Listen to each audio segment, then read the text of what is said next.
Hello guys, আসসালামু আলাইকুম। শখের পেটস ইউটিউব চ্যানেলের নতুন আরেকটি ভিডিওতে সবাইকে স্বাগতম।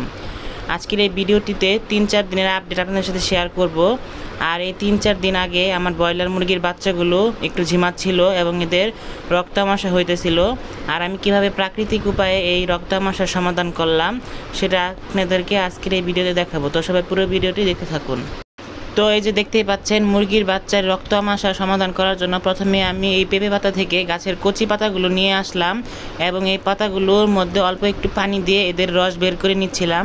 এই যে দেখতেই পাচ্ছেন, এই রসগুলো বের করে নেওয়ার পর গাঢ় রসটা আমি একটা বাটিতে নিয়ে নিলাম।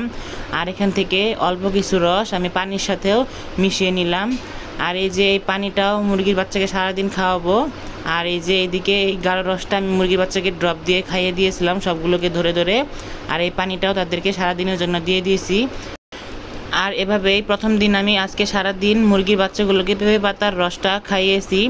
আর এই পেঁপে পাতার রস খাওয়ানোর ফলে মুরগির সকল পেটের সমস্যা সমাধান হয়ে যায় এবং এদের পায়খানাজনিত সমস্যা থাকলে সেটাও সমাধান হয়ে যায়।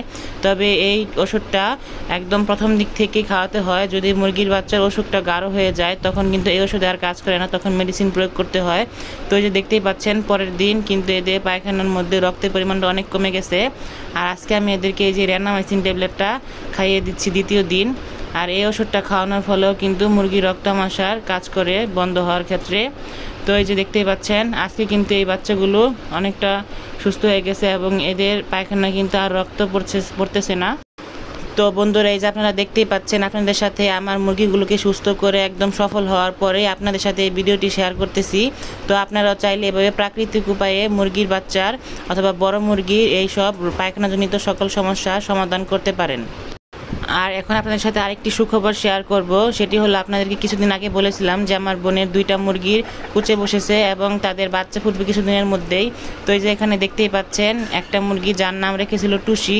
এর অনেকগুলো গলা ছিল, কিউট কিউট বাচ্চা হয়েছে। বাচ্চাগুলো দেখতে কিন্তু অনেক সুন্দর।